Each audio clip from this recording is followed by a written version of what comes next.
Bismillahirrahmanirrahim. Assalamualaikum warahmatullahi wabarakatuh. Kembali lagi bersama saya di blog saya yaitu firda789.blogspot.com. Saya di sini akan menjelaskan tentang apa yang dimaksud dengan kecerdasan buatan AI. Artificial Intelligence AI atau kecerdasan buatan adalah bidang ilmu komputer yang berfokus pada pengembangan sistem komputer yang mampu melakukan tugas-tugas yang biasanya membutuhkan kecerdasan manusia. Ini melibatkan pembuatan mesin yang dapat berpikir, belajar, menalar, memecahkan masalah, memahami bahasa alami, mengenali pola dan membuat keputusan. Dan di sini juga saya akan menjelaskan apa yang Anda ketahui tentang POE-AI. POE-AI administrasi platform yang menyatukan berbagai model AI dalam satu antarmuka. Dikembangkan oleh Quora dan diluncurkan pada akhir tahun 2022. POE memungkinkan penggunaan untuk mengakses dan berinteraksi dengan berbagai macam AI, termasuk GPT-4, Claude, Gemini, dan Llama, tanpa harus berpindah antara aplikasi atau situs web.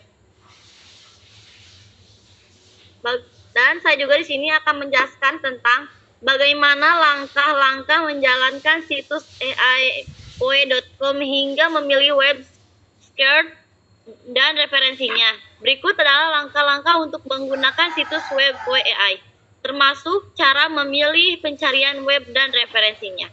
Berikut adalah langkah-langkah untuk menggunakan situs web POE-AI. 1. Akses situs web POE. Buka browser web Anda dan kunjungi situs web POE di POE.com. Yang kedua, buat akun atau masuk. Jika Anda belum memiliki akun, buat akun menggunakan alamat email, akun Google, atau akun Apple Anda.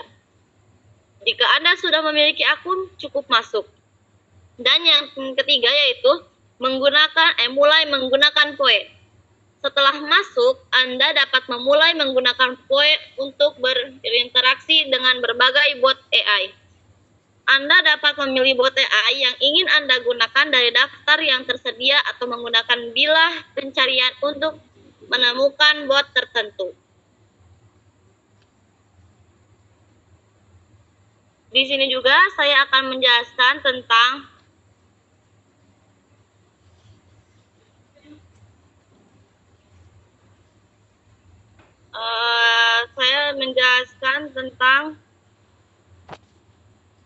adakah hubungannya sosiologi dengan internet?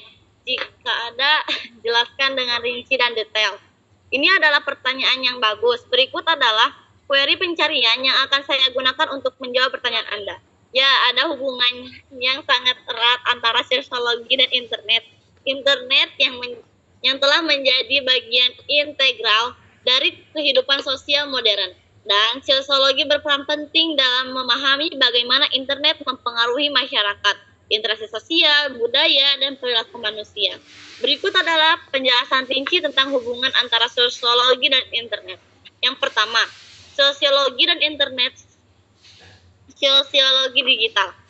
Sosiologi internet, cabang sosiologi ini menerapkan teori dan metode sosiologi untuk mempelajari internet sebagai sumber informasi dan komunikasi. Ini mencakup analisis komunitas, daring, dunia virtual, perubahan organisasi yang didorong oleh media baru, dan perubahan sosial dalam masyarakat informasi.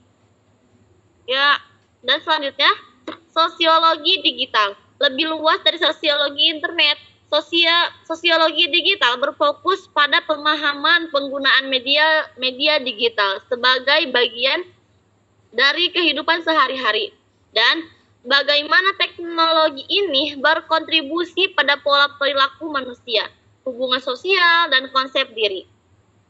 Ini mencangkup studi tentang budaya siber, dampak sosial, teknologi baru, dan internet secara keseluruhan.